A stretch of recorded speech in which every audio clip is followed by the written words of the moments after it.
Hi hello welcome to post 316. నేను మీ మురళీ రాపల్లి.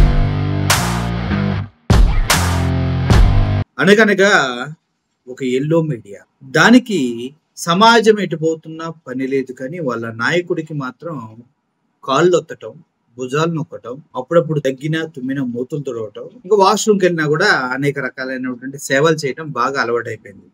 జగన్మోహన్ రెడ్డి అనే వ్యక్తి కారు కింద ఒక వ్యక్తి పడ్డాడు, చనిపోయాడు అని చెప్తూ ఉన్నారు. ఓకే, కొంతమంది దాన్ని డీప్ ఫేక్ అంటున్నారు, కొంతమంది ఒరిజినల్ అంటున్నారు, కొంతమంది వేరే వేరే విధంగా చెప్తున్నారు. నాకైతే ఆ వీడియో డీప్ ఫేక్ లాగా అనిపించలేదు, కాబట్టి గతంలో నేను మాట్లాడే ఆ టాపిక్ గురించి. అయితే ఇప్పుడు కొన్ని అనుమానాలు మీ ముందుకు తీసుకురావాలని చూస్తున్నాను. జగన్మోహన్ రెడ్డి గారు కాన్వాయే ఎక్కితే ఎస్పీ అది కాదని ఎందుకు చెప్పాడు? First point. వేరే టాటా సఫారీ నెంబర్ కూడా ఎలా చెప్పాడు, ఎందుకు చెప్పాడు అన్నది తెలియాలి.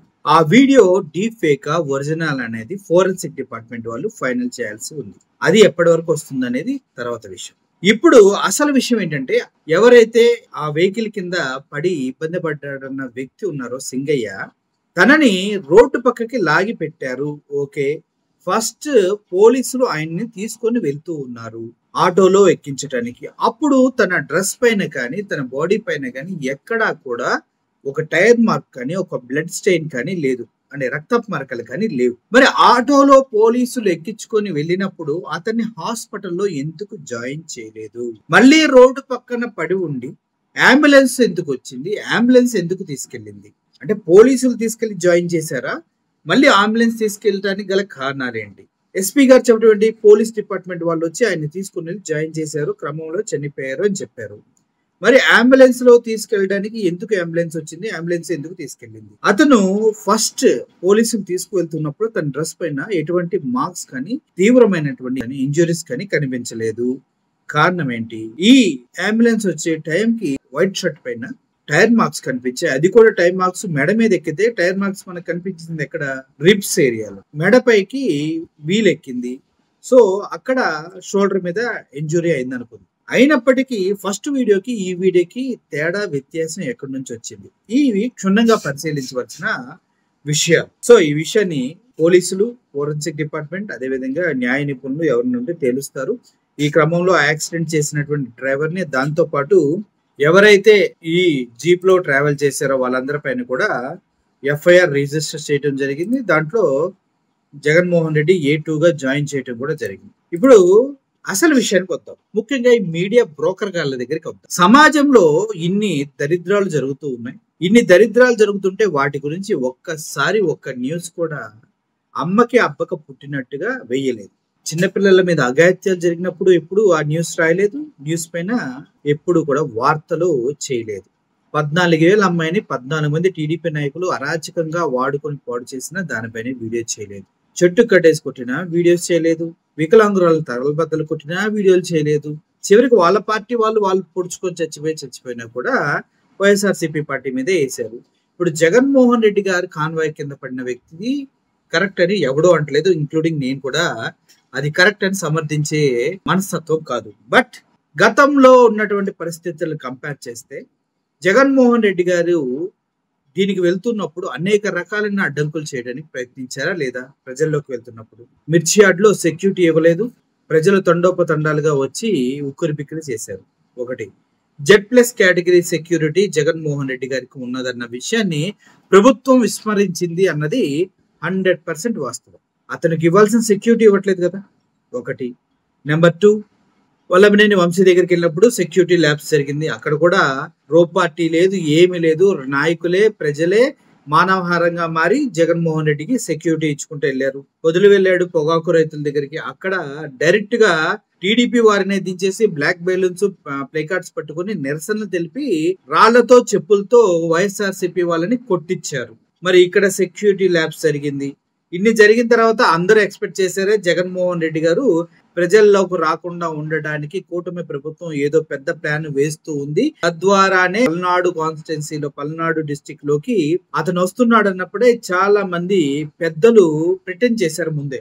కంపల్సరిగా జగన్మోహన్ రెడ్డి వెళ్తే అక్కడ ఏదో ఒక దుర్ఘటన సృష్టించి ఒక రకమైనటువంటి పానిక్ సిచ్యువేషన్స్ ని క్రియేట్ చేసేసి జగన్మోహన్ రెడ్డి మళ్ళీ ప్రజల్లోకి వెళ్లకుండా ఎట్టి పరిస్థితుల్లో ఆపాలన్న ప్రయత్నం కూటమి ప్రభుత్వం చేస్తుంది. దాంట్లో చనిపోయే వరకు వెళ్లే అవకాశాలు ఉన్నాయంటూ చాలా మంది యూట్యూబ్ ఛానల్స్ లో ప్రిటెండ్ చేసి చెప్పారు కూడా. అన్నట్టుగానే చేశారు ఇప్పుడు కూడా. జగన్మోహన్ రెడ్డి గారికి Z+ కేటగిరీ సెక్యూరిటీ ఉన్న వ్యక్తి రెస్పాన్సిబిలిటీ గవర్నమెంట్ కాదా? అతని పైకి వందల వేల లక్షల్లో జనాలు వచ్చి పడుతూ ఉంటే ఎలా కాపాడాలన్న విషయం పోలీసులకి, సెక్యూరిటీ సిబ్బందికి తెలియదా? రాప్తాడు వెళ్ళినప్పుడు తన హెలికాప్టర్ ని డ్యామేజ్ చేసినప్పుడు కూడా ఆయన కేవలం ఎమ్మెల్యే, పులివెందుల ఎమ్మెల్యే అని మాట్లాడారు, కానీ సెక్యూరిటీ మాత్రం ఇవ్వలేకపోయారు. ఈ విధంగా చూసుకుంటే జగన్మోహన్ రెడ్డి గారిని ఎలక్షన్ టైంలో కోడికత్తితో కోయటం దగ్గర నుంచి, రాళ్లతో తలపగల కొడటం దగ్గర నుంచి, ఆ తర్వాత హెలికాప్టర్ డ్యామేజ్ వరకు తీసుకెళ్లి, ఆ తర్వాత ప్రజలతో చెప్పులతో రాళ్లతో కొట్టించి, ఇప్పుడు అతని కారు కింద పడిన వ్యక్తి కారణంగా జగన్మోహన్ ని 100% బ్లేమ్ చేయాలని చూస్తూ ఉన్నారు. జగన్మోహన్ రెడ్డి గారికి తెలిస్తే నిజంగా అక్కడే ఆగి ఆ విషయాన్ని సెటిల్ చేసి వెళ్ళేవాడు. కానీ తెలియదే, చెప్పలేదే ఎవరు. అది కదా ఇక్కడ ప్రాబ్లం. అన్నిటికన్నా ముఖ్యమైన విషయం ఏంటంటే, గతంలో చంద్రబాబు నాయుడు గారు వెళ్ళిన దగ్గర జనాలు తండోపతండాలుగా చచ్చిపోతూ ఉంటే దాని గురించి ఒక్కసారి కూడా మాట్లాడిన ఈ ఎల్లో మీడియా కుంభమేళాలో 29 మంది ఒక దగ్గరికి వెళ్ళి మీటింగ్ పెడితే డ్రైనేజ్ లో పడి 8 మంది చచ్చిపోయారు. 2022లో 3 చనిపోయారు. ఇలా వరుసగా చంద్రబాబు నాయుడు దగ్గర వెళ్ళిన ప్రతి మీటింగ్ దగ్గర భారీ ఎత్తున జనాలు చనిపోయినా కూడా ఆ విషయాన్ని ఎల్లో మీడియా కుక్కలు, బ్రోకర్ నా కొడుకులు చూపించాలి. రీజన్ ఏంటంటే, సంకలో ఉప్పేసుకుని నాకుతారు వీళ్ళు. ఆ సంకలో ఉప్పేసుకుని నాకినప్పుడు సమ్మగా వాసన వస్తుంది, టేస్ట్ కూడా ఉంటుందని ఒక సీనియర్ జర్నలిస్ట్ ఆయన చెప్పిన తర్వాత నాకు అర్థమైంది. అయితే ఈ క్రమంలో జగన్మోహన్ రెడ్డి గారి పైన భారీ ఎత్తున కుట్రలు జరుగుతూ ఉన్నాయి. అందులో ఒకడేమో భూస్థాపితం చేస్తా అంటాడు, ఒకడేమో బ్రతికే ఉన్నాడు చచ్చిపోలేదు అంటాడు, ఇంకొకడేమో నిన్ను చంపితే తప్పు లేదేంటి అంటారు. ఆ రకంగా చెప్పాలంటే జగన్మోహన్ రెడ్డికి వస్తున్న జన ప్రవాహాన్ని చూసి తట్టుకోలేని ఈ చెత్త మీడియా, సో కాల్డ్ అధికార పార్టీ ప్రతినిధులకు మొత్తానికి ఒకటే ఒక మార్గము, జగన్మోహన్ రెడ్డి బయటకు వస్తే ప్రజలు చనిపోతారనే పానిక్ సిచ్యువేషన్ ని క్రియేట్ చేసేసి జనంలోకి వెళ్లకుండా ఆపాలని చూస్తాంలో ఈ ఘటన ప్రథమ పాత్ర పోషిస్తుంది అనడంలో ఎటువంటి సందేహం లేదు. దానికే దీన్ని హత్యగా మలిచారా, దీని వెనక ఎవరైనా ఉన్నారా అనేది పోలీసులు పూర్తి స్థాయిలో విచారించి చెప్పవలసిన అవసరం ఎంతైనా ఉంది. అవునా కాదా? Thank you for watching this video. ఈ వీడియో కనుక నచ్చినట్లయితే నలుగురికి షేర్ చేయండి, లేదంటే వదిలేసేయండి. Thank you for watching this video. Murali signing off. Thank you so much.